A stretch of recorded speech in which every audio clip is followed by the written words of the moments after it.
everyone. We are here at Gramercy Books Author Night, and we're actually here in the bookstore. Yay! This is our first hybrid program. So we have individuals here in the bookstore, and we also have individuals at home watching on Zoom.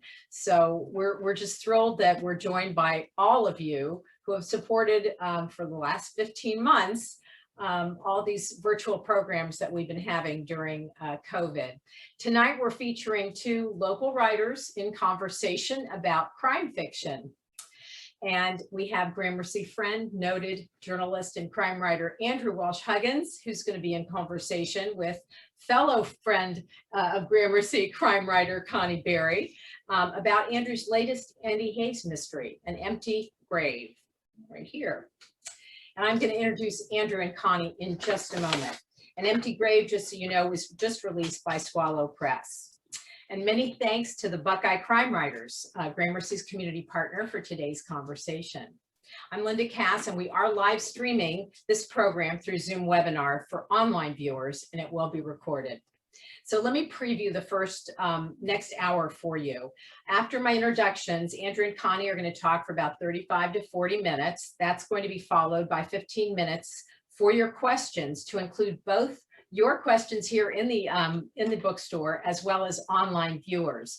The latter will be submitting questions in the Q&A box, and we will be monitoring that Q&A box in the bookstore. Online viewers, you will find that icon for the Q&A box on the bottom of your screen.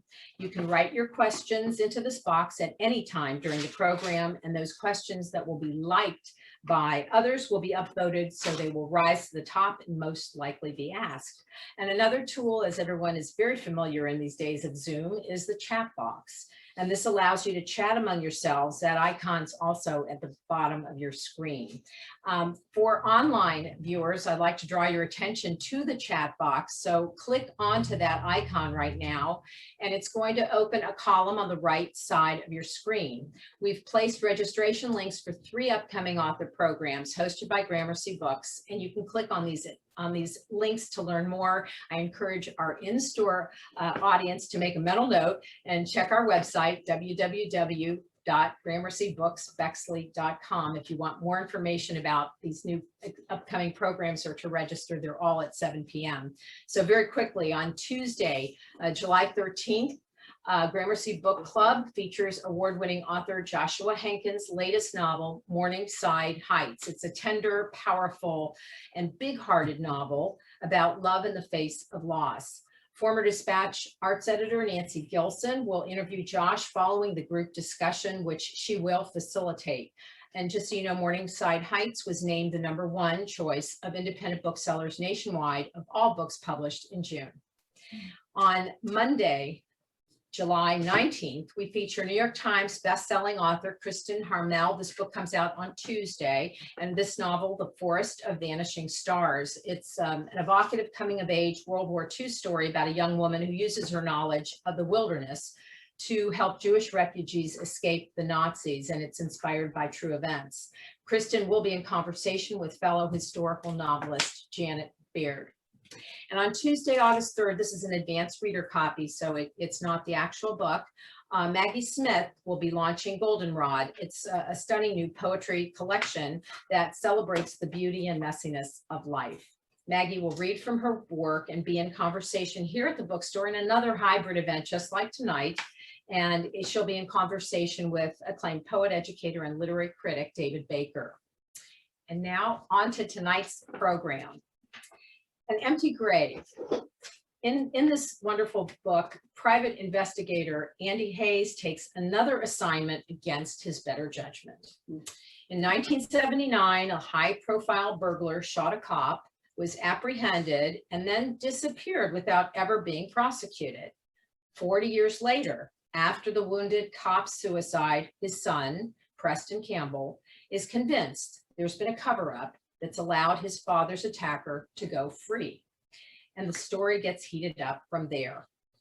Andrew Welsh Huggins is a reporter for the Associated Press in Columbus and the Nero Award finalist author of 6 mysteries from Swallow Press, featuring this character, Andy Hayes, a former Ohio State and Cleveland Browns quarterback turned private eye. Welsh Huggins is also the editor of Columbus Noir, and his short fiction has appeared in publications including Ellery Queen Mystery Magazine, Mystery Weekly, and Mystery Tribune. His nonfiction book, No Winners Here Tonight, is the definitive history of the death penalty in Ohio. So Andrew, it's a thrill to welcome you back tonight and for Gramercy to share your new mystery with our live audience and our Central Ohio community online. Great to be here and with people. Low bar. In conversation with Andrew is Connie Berry. Connie's dream of becoming an archaeologist ended when she learned there was more to it than discovering the tombs of lost pharaohs. Instead, she created the Kate Hamilton Mystery Series, set in the UK and featuring an American antiques dealer with a gift for solving crimes. And Connie's third Kate Hamilton mystery, The Art of Betrayal, was just released on June 8th by Crooked Lane Books. Besides reading mysteries and writing them, Connie loves history, foreign travel, cute animals, and all things British. Connie, welcome again to Gramercy Books, and thank you so much for joining us. And both Andrew and Connie were just featured in the Columbus Dispatch, talking about their books and their writing process, which I'm sure we're going to hear much more about. I know everyone in our live and online audience will enjoy this conversation, and I thank all of you for joining us this evening. So now a warm welcome to Andrew Welsh Huggins in conversation with Connie Berry. Really, it's nice to see you all here in person. This is a big event because we're turning a corner, and I absolutely love the programs that Gramercy puts on. And it's so much fun to be here with Andrew. Fantastic. Yes, I've known Andrew for some time and really admire his writing. So I'm very grateful for the chance to ask you some questions. So congratulations on the 7th Andy Hayes book. And I want to come back to that 7th in a minute, but tell us a little bit about An Empty Grave and how you came up with the idea for that book. Yeah, thanks. Well, first of all, thanks for being here, Connie, and everyone who's zooming in. I've got a bunch of family members out there, including my granddaughter, so welcome.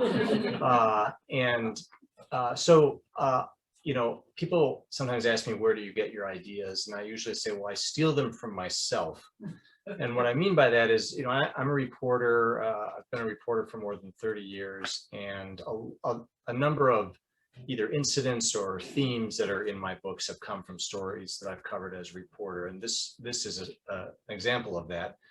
The case of Nicky Cooper is a real case. It took place in 1972 in Columbus. And some of the facts are the same. He was a police officer. He was shot apprehending a burglar. He shot back, and the burglar was injured. And then for some reason, that burglar was never prosecuted and basically disappeared. This is well, obviously before the internet, was committing crimes in other states, unbeknownst to anybody here. Eventually, Nicky Cooper's family found him online in Dayton. This is probably 2016. He was very elderly at that point, but they pushed to have him prosecuted. And the end of that story was that the judge ruled too much time had passed for him to be prosecuted in the case. But that's sort of where the similarities end. I was intrigued by what happened to allow somebody to disappear off the criminal justice radar like that. And that was sort of the inspiration for this one. And then from there, I would say my fictional imagination took over. So you didn't follow that case precisely. You followed it to a certain point and then just went off on your own. Exactly. I used, like I said, I followed up to the point basically of where he disappeared. And, you know, in the real life case, it's a little unclear why he was never prosecuted. I mean, it was almost 50 years ago. And probably was easier to slip through the cracks in those days. And I don't think that could ever happen now. But yeah, so that's what intrigued me. And so I sort of created out of whole cloth my own reasons for why he might have been allowed to disappear. I'm really interested in Andy Hayes, your protagonist, and He is available. you know, all characters are supposed to have this rich, full life, you know, the strengths, the weaknesses, the gifts, the faults, the flaws, and Andy certainly has all of that, like people do. But he has maybe a few more flaws than some people. But why do you think he is so popular? People love Andy Hayes and they root for him in spite of the fact that he does get himself into trouble. Good question. You know, I think in the books, there's this love-hate relationship with him. He was the greatest thing you can be in Ohio, which is a star quarterback for Ohio State. Those are the people that love him. He walks on water. Then he screwed it all up, cost them the national championship, lost to Michigan, which is about the biggest crime you can commit. Those are the people that hate him. But I think there's something about that attraction to him that, in the books anyway, I think people, it's like that car accident you can't look away from, in a way. Yeah. I do want to remind you, especially those online, if you have questions, we're going to take them at the end, but be sure and go into the Q&A function. And if you have questions, jot them down so you don't forget, because we really want to get to your questions. But I was telling Andrew earlier, and he knows this, that one of the things that I so admire about his writing is his dialogue. And the first time I became aware of that was at a writers' conference called New England Crime Bake. And I saw him there, and the minute I saw him, I knew he was winning some kind of a prize because he'd never gone before, as far as I knew. But he won the Al Blanchard Award, which is a very prestigious award for short story. And I'm trying to remember what it is. Do you remember? Murder? The Murderous Type. Yeah, the Murderous Type. And one of the things that they do is they have the winner come up and actually read a section. And the section that he read was almost all dialogue. There was almost no explanation in there. And yet he said so much. And I was just telling him that he doesn't make the mistake that a lot of writers do of feeling that they have to explain everything. He trusts the reader to understand what's going on. And in just a few short words of dialogue, there is so much there. And so the first thing I wanted to do is just ask him to read a little section of dialogue from An Empty Grave. But then, Andrew, once you're done with that, I just want to know, is that something that you're just gifted with? Does it come out of the fact that you're an AP reporter and you just cut to the chase, or is this something that you developed? And are you aware of that you're so good at that? Yeah, let's go back to the part about me being gifted.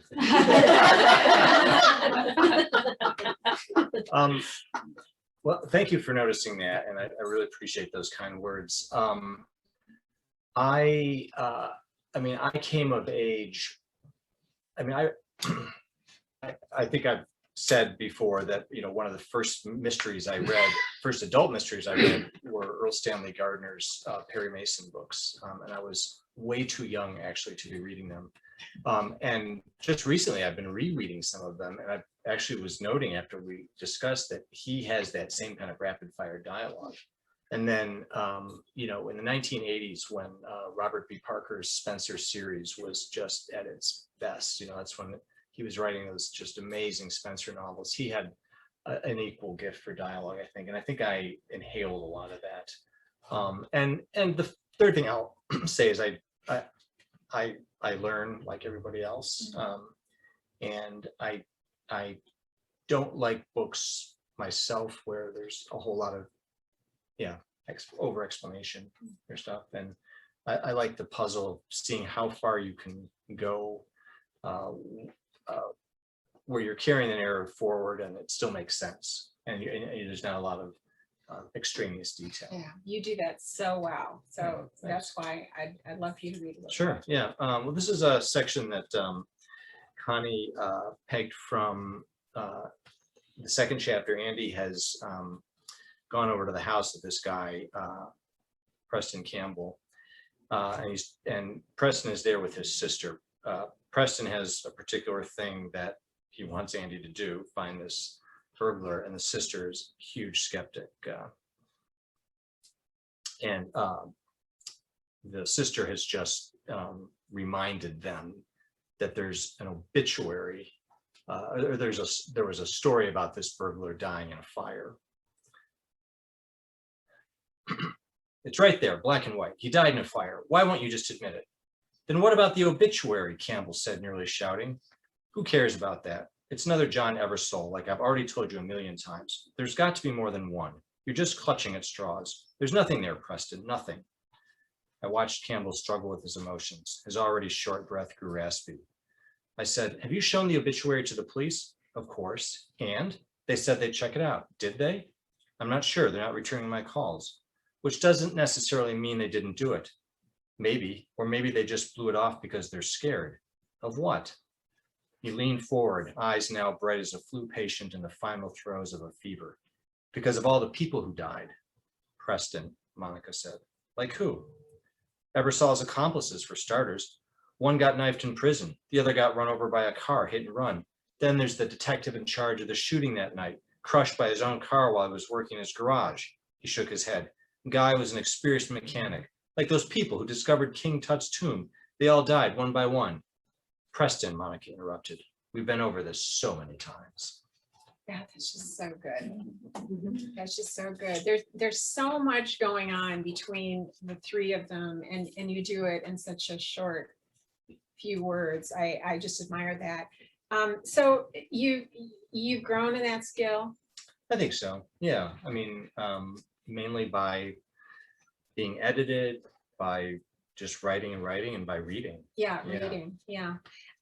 This time I know that you had a sensitivity reader, and would you tell us something about that? Sure. So first of all, a sensitivity reader, if you're not familiar with that phrase, is someone that you ask to read your story, novel, whatever, to check to make sure that you have got things right along. Maybe you're writing about a character of color and you're not, and you are white like me, or in this case there are some LGBTQ themes in the book, and I felt semi-comfortable with what I was writing, but I asked actually a fellow crime novelist if she would, she's gay, and I asked her if she would read it. And I think that's a really, really important thing to do these days. The crime fiction world, like I hope the rest of the fictional world, is grappling with a lot of these issues that we've gone through in the past 14 months, particularly the racial injustice reckoning that we're having. And I think a sensitivity reader is crucial now. In fact, I was lucky enough to interview Lisa Gardner through the program here at Gramercy, and she engaged she has this amazing new book where it's a white amateur sleuth who goes into pretty much an all Haitian neighborhood in Boston to solve this particular crime. And she had a sensitivity reader, just make sure she was on the right track. So yeah, it's an important thing to do, and I think people should do it, and I hope to keep doing it. Just because I'm curious, did you make any changes? I did. Was she helpful? Okay. Yeah, she pointed out a couple of things, both about a couple LGBTQ themes, and just she's also an academic, and she pointed out a couple of things that were pretty useful. Okay. Yeah. We both write series, and this is where I want to come back to the 7th book thing. And we are both participating in a panel in August about writing a series. And I just heard another author say that in the 7th book, when you hit your 7th book, you run out of all your own experiences. And then it's like turning a corner. So you've written your 7th book now, and you said that you steal ideas from yourself. So how much of you goes into these books, and are you running out of things to say? You know, until like 30 seconds ago, I thought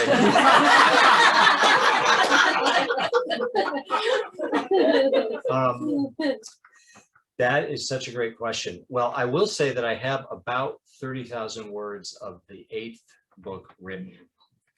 Now that's not going to be out for a little while, but I think I have a pretty good idea there. And I just think I came up with another idea recently, which interestingly enough, this idea that I came up recently is one that has really nothing to do with my own reporting, but just comes from things out of just life observations, things I've seen around town. And actually, there's a couple different things I've been thinking about recently that I was out jogging the other day, and these 2 story ideas actually kind of clicked together. So I think I do have more to write and to say, and I think Andy has more trouble to get into. But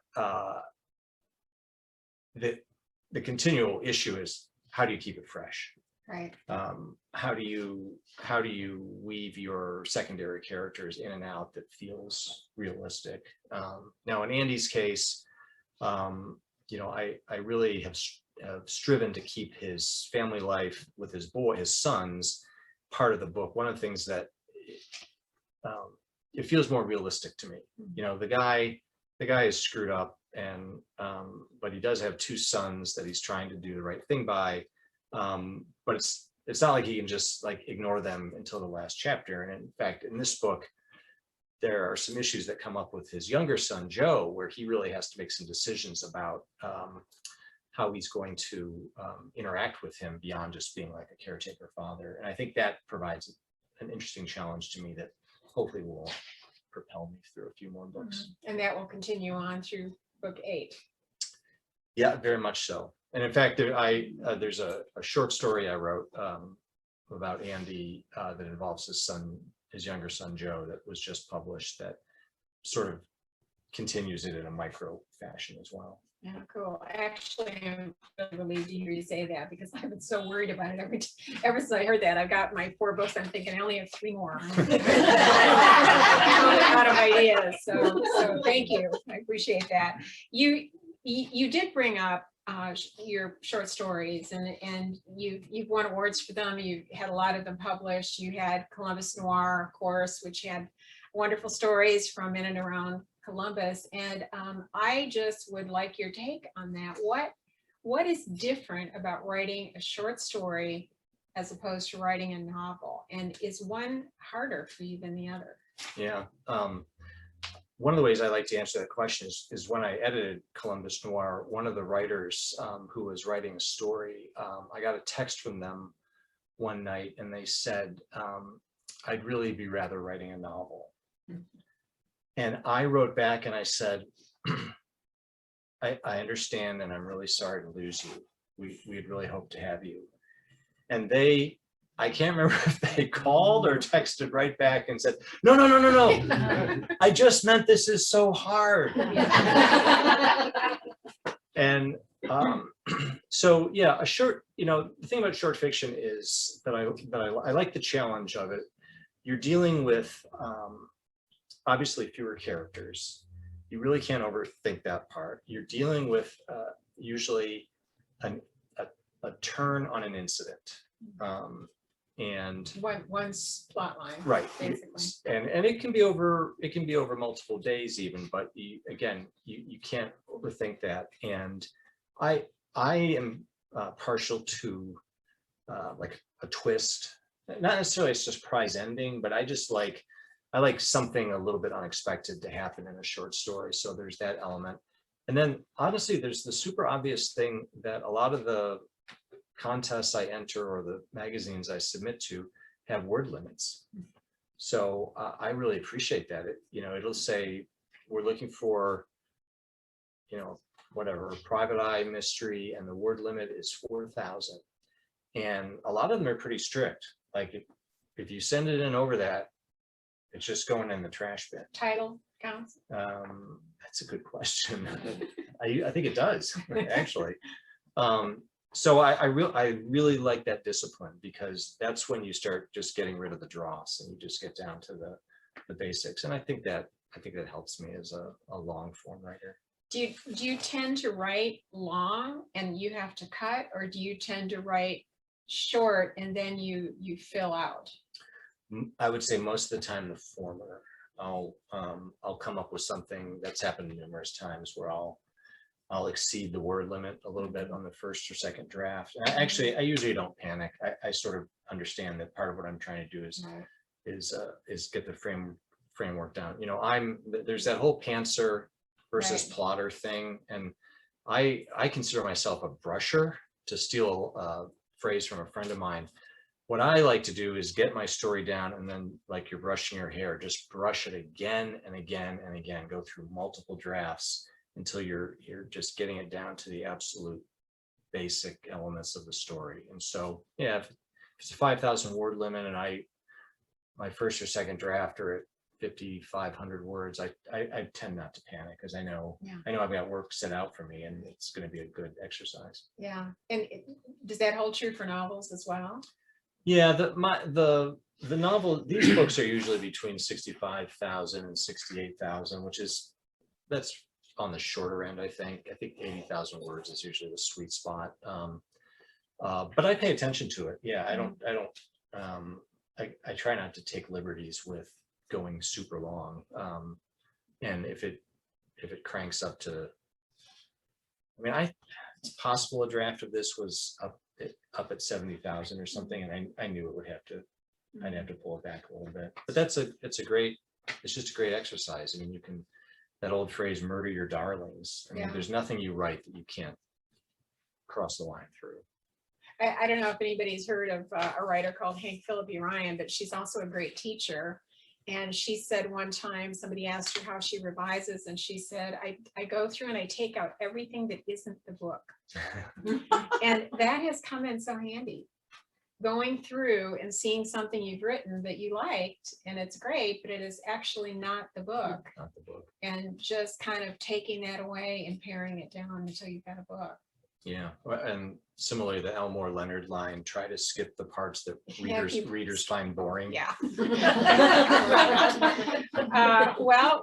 Hopefully we've got some questions, but before we do that, we are going to ask Andrew to read just a little bit more, because it is just so good. And I want you all to get a flavor of what this book is about. Well, thanks, Connie. Great questions. And again, great to be here. This is just the first chapter.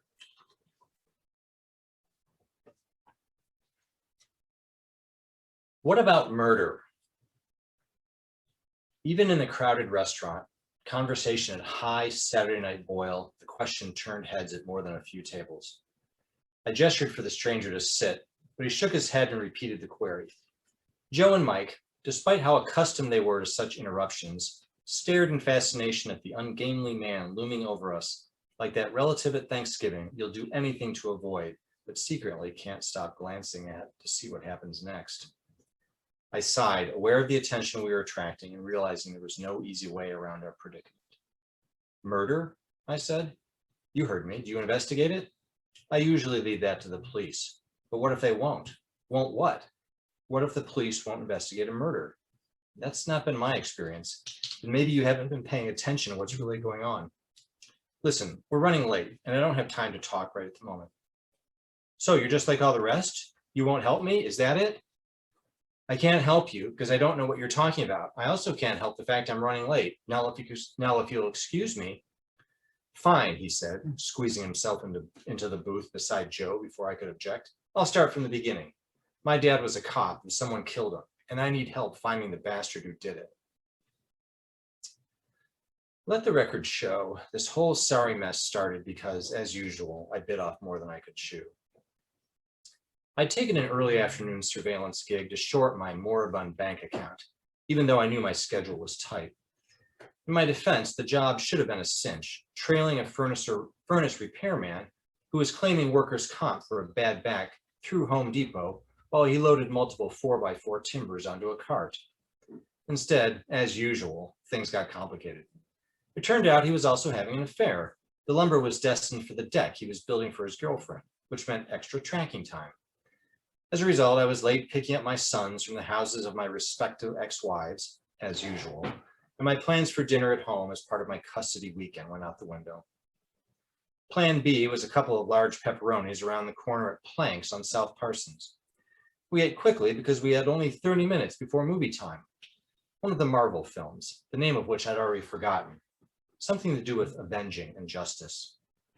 I was mapping out the fastest route to the theater in my head. Mike was complaining we were going to miss the previews, and Joe was fiddling with his phone when the man approached our table. "You're Woody Hayes." I looked up. Just what I needed. Another Ohio State football fan eager to berate me for ancient sins I'd spent half my life trying to atone for. Not that I'm counting. He was heavy, balding, with thick black frame glasses just short of factory floor protective wear, intensity glowing in his eyes. I thought about making a dash for it, but as often happens to me, there was no place to hide. "Once upon a time, I go by Andy now. Was there something? I've seen you on the news. You're a private eye." "That's right, an investigator, technically." I checked the time on my phone, 25 minutes before showtime. At this point, maybe faster to forget surface streets and head straight for the highway. Cutting it close, but still doable, especially if the preview started a minute or two late. "What kinds of things do you investigate?" Mike sighed loudly. Joe, despite the sullen mood he'd been in recently, looked on with interest. "Missing persons, missing money, very rarely missing pets." I dug for my wallet and retrieved a card. "Maybe you could give me a call?" And that's when he asked the question, "What about murder?" I glanced up the aisle and saw a woman at a far table staring at us. The man followed my gaze. "It's just my sister. She's not too thrilled I walked over here." That was an understatement. To judge by her expression, she couldn't have been more mortified had the man sauntered up to us in his birthday suit. I nodded at her. "Your father, when did he die?" A pause. "Last month." "Around here?" I hadn't heard of any cops being killed recently. "Yeah, but it took him 40 years to die." That was just enough to pique my curiosity. "Keep going," I said, ignoring Mike's groan, "but make it fast. We're in a hurry, like I said." Without invitation, he picked up a piece of our pizza and started talking. He said his name was Preston Campbell. He lived nearby in the house where he and his sister grew up. His father was Howard Campbell, but everyone called him Howie. A beat cop in the late 70s who worked a bunch of precincts, but eventually settled for the university district up by Ohio State. A lot of guys didn't like that rotation because of everything happening on campus in those days. The hippies and the music and the protests and everything. He didn't mind it so much. Plus, back in those days, the neighborhood was still intact. Lots of professors lived around there. But fall of '79, cops started seeing a bunch of burglaries. Not random either, professional. They figured it was a team, knew what they were doing, had a system for watching places, checking out people's movements, striking when residents weren't home. Some professors got cleaned out. University raised a stink and the city put on extra patrols. My dad was assigned a swing shift, 8 p.m. to 4 a.m. to keep an eye on things. "We don't have much time here," I said. He continued as if he hadn't heard me. "So this one night, him and his partner were coming back from a dinner break. They're making a pass up by Indianola and Chittenden when they see this van that hadn't been there earlier. They drive by, going slow, my dad at the wheel. His partner notices a man in the driver's seat who slumps down real low when he sees the cruiser. They keep going, pull over half a block and get out. They start walking back toward the van when his partner, a guy named Fitzy, spots someone in a yard with something in his arms. They both take off running after him. That's when it happened." "What?" "Dad," Mike said. "My dad goes around back to the left, okay? Fitzy cuts right. My dad's checking out the rear door, which is partly open, when he hears Fitzy yelling. He runs around and sees Fitzy on the ground unconscious and some guy hightailing it. He starts chasing and the guy turns and shoots my dad 3 times. Jab, jab, jab, went the pizza in his hand. He goes down, but still manages to get 2 shots off." "You got the guy?" "Oh yeah," Campbell said. "Now they're both down, both bleeding out. My dad calls out to Fitzy. He wakes up long enough to call it in, and that's the beginning of the end." "What do you mean?" "I mean, my dad survived, but his days as a cop were over." "What about Fitzy? And what about the guy who shot your dad?" "Fitzy was fine. He was back at work the next day. The guy who shot my dad, that's the problem. He disappeared." disappeared, like ran off after being shot? Campbell shook his head. After they arrested him, but before he could be prosecuted. That doesn't make any sense. Tell me about it. Dad, we've got like 15 minutes. Hang on, I said. But this is the thing, Campbell continued. I just found out he's still alive. The guy who shot your dad? He said yes emphatically, pizza fleck spittle flying from his mouth. After all these years, you heard me.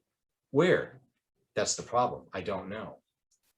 Our server appeared and inquired how everything was. I nodded blankly. Mike asked for the check. I said, you know he's alive, but you don't know where? That's right, which is why I need you to find him. He retrieved a lumpy wallet and pulled out what looked like several 20s. I'm not a charity case. I can pay. Dad, Mike said. Just hang on, I said, eyeing the money. We've got time. Except that we really didn't. And sure enough, we missed the previews, as usual.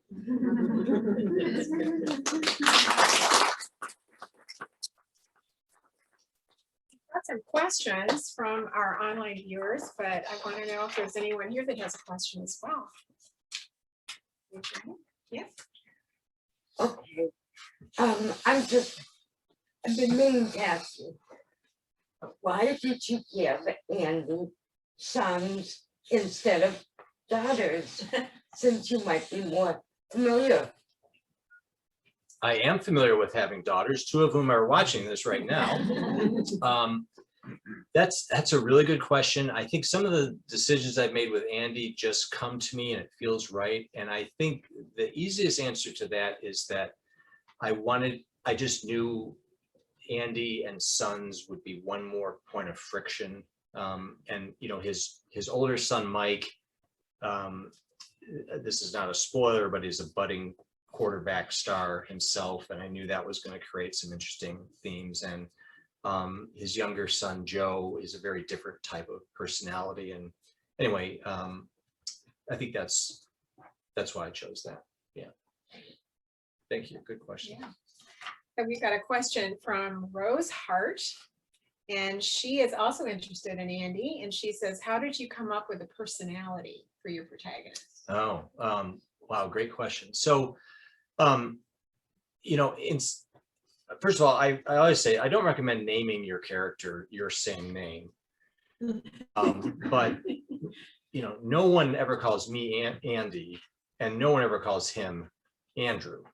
And the name Andy Hayes just came to me, and I knew that just had to be the name that still feels right now. In some ways, he's sort of my alter ego. Hard to believe I was actually not an Ohio State quarterback. But some of Andy's personality, you know, comes from me. We probably share a similar sense of humor. We have kind of maybe a similar skeptical view on life. But then others just trying to, it just comes from my imagination. I spend probably too much time walking around. I'm often in places and I just kind of think, you know, what would Andy do here? You know, is this a place he would come to? If he was here, what would he say? My wife Pam and I were just at a microbrewery the other day, and she asked me, she said, would he come here? And I said, probably if there was a woman with him, he would. But anyway, I just think about that stuff all the time. What would he read? Where would he drive? How would he do this? And I think that helps sort of pull together his personality for me. Well, we have a question from someone. This is quite a coincidence, but her name is Sarah Welsh Huggins. Small world. Yeah. And Sarah says, now that you have 7 books under your belt, how do you think about the development of Andy as a character? That is such a good question. And then she goes on, she says, do you plan a trajectory over multiple books, or do you let him organically develop book to book? Well, Ms. Welsh Huggins, thank you for the question. So I do think about the character arc. I'd probably say yes to both. So because he has sons, because he has a mom and a dad, he has a sister, I do think about how will he develop in relation to those people? What kind of dad will he be to his sons as they get older? At the same time, I do, one of the nice things about writing fiction is sometimes things just come to me, and it occurs to me, some things occur to me. I mean, there's a plot line in this book involving Joe that I won't give away, but that just sort of occurred to me as a way to advance Joe and Andy's relationship in a way I hadn't thought about it. So I'd say it's probably the same. Now, I will say very shortly, and I just read another great article about this. There's this perennial problem of, do you age your character or not? And somebody just wrote this great article about the fact that if you're familiar with the thriller character Jack Reacher, the author Lee Child, who actually has turned that series over to his brother, but Lee Child actually chose to age Jack Reacher in real time. So Jack Reacher is kind of getting up there. Whereas the character I mentioned earlier, Spencer, Robert B. Parker Spencer's. Now, Robert B. Parker has passed on, but that series has been taken over by Ace Atkins, and Spencer does not age.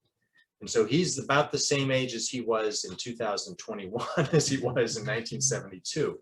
And that has required all kinds of sort of backstory massaging and stuff.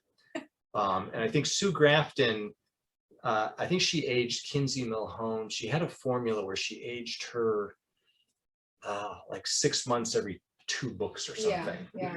And I guess I'm probably going to do something like that with Andy. I guess I've decided I'm not going to age him in real time. There's going to come a time when he's got sons that are, I mean, hopefully there'll come a time when he's got sons that are out of college, and I'm just going to have to like play with it a little bit. The sons can age, but he won't. Exactly. Yeah. And someday they'll be older than him, and it'll Which be is what science happened, fiction. right? That's right. Which is exactly what happened. Is there anyone else here that has a question? Yes. Hi, I'm your wife. Can you please tell us about his love life and why it's such a disaster? The eternal question, yes. To girlfriend or not to girlfriend? That is the question with Andy. So, you know, if you're familiar with his backstory, he, part of his whole shtick is he was a real bad boy. He's been married and divorced twice, and then he was engaged a 3rd time, and he trashed that relationship as well. You know, I haven't ruled out a more permanent girlfriend for him, but he has a hard time, not necessarily with commitment anymore. I think he's sort of made a pledge that he's not gonna step out on his current girlfriend, but he just gets so taken away with whatever case he's working on that it's, you know, and unlike most real private eyes, you know, he gets shot at, beat up, run off the road, and those things are just heck on a relationship. So so far nothing permanent, but I and Andy are always open to possibilities. We have a great question. I don't have a name here, but the question is, have you been described as having a particular writing style? And if you have, has it been described as being like someone else or close to another writer? Oh, that's just such a great You question. mentioned Parker. Yeah, I mean, my books are not necessarily hard-boiled. I mean, my private eye books are not hard-boiled. I'd say they're a little bit lighter in tone than like a Robert B. Parker or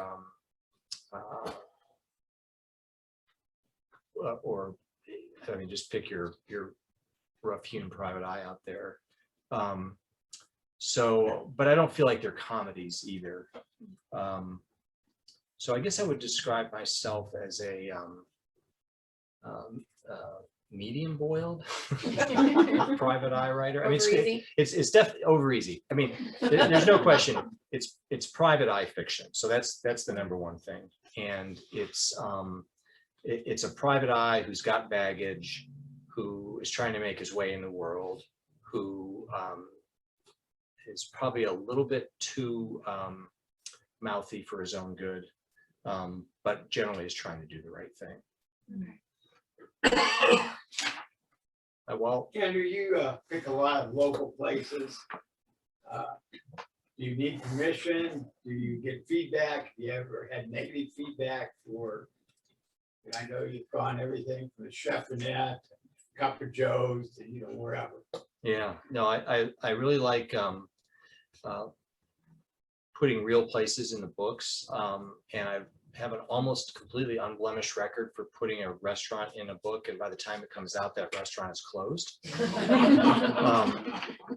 So no, I don't ask permission. I don't think there's any need. I mean, I suppose if it came down to it, I think my sense, I mean, I've heard from a few places that they like it, they think it's fun that it's there. And then I follow the rule that the Cleveland mystery novelist Les Roberts told me about a long time ago. She said it's fine to use a real restaurant in your book until you have to put a body in it. And so you know, there's I'm trying to think with this one, there are quite a few real restaurants and locations in this new book, and other than there's a fictional college that has cropped up in a few mysteries called McCullough College, which I'm sure you've been there. It's right between Capitol and ODU. You just can't miss it. So that's the one place where I completely just made up a fictional place. Anyway, but I have used fictional places in some previous books.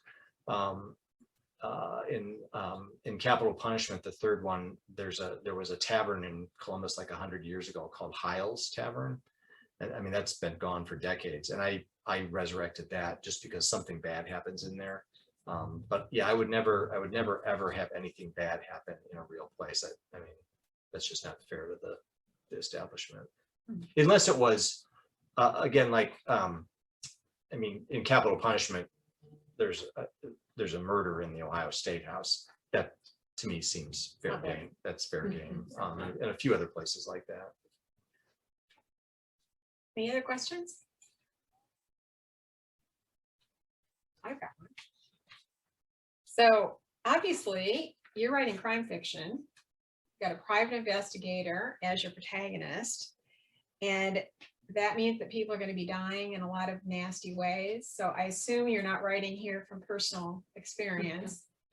So how do you research your crimes? And are you on some government watch list? So actually, we're going to stop the program right here. I probably shouldn't say anything more. I'm not on a government watch list that I'm aware of.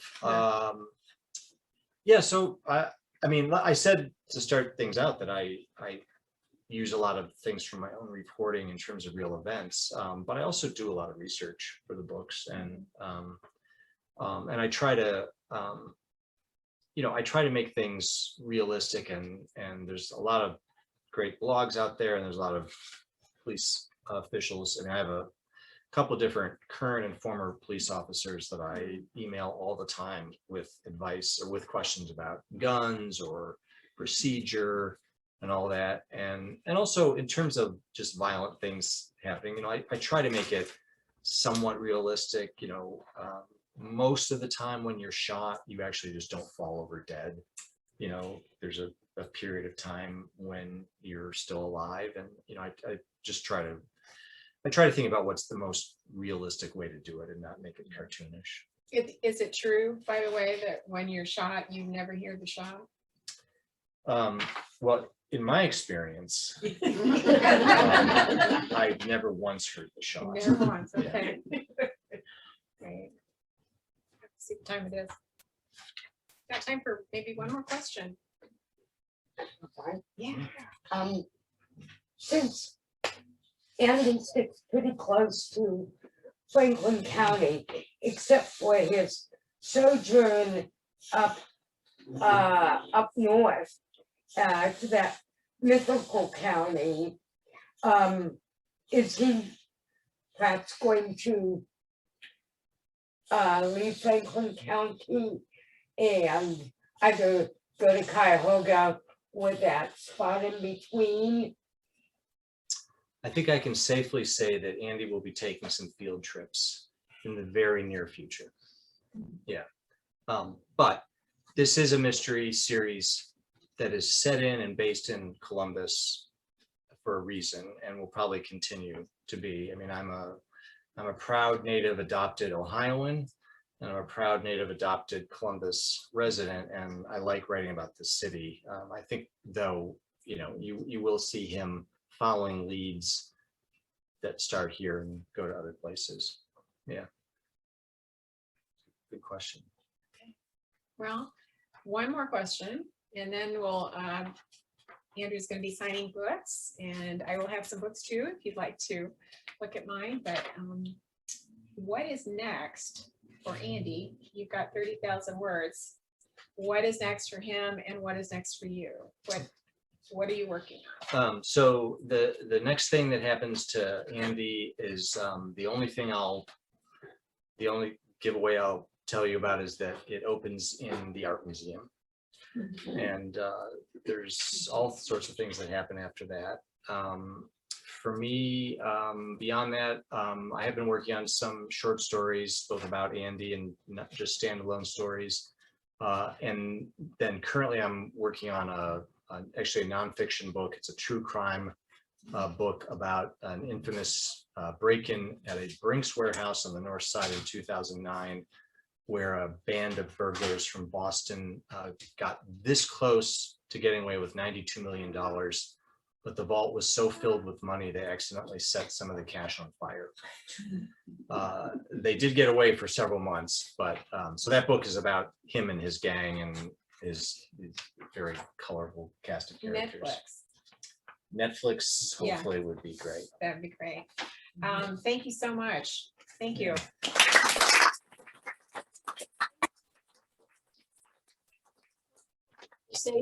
Great questions, Connie, really.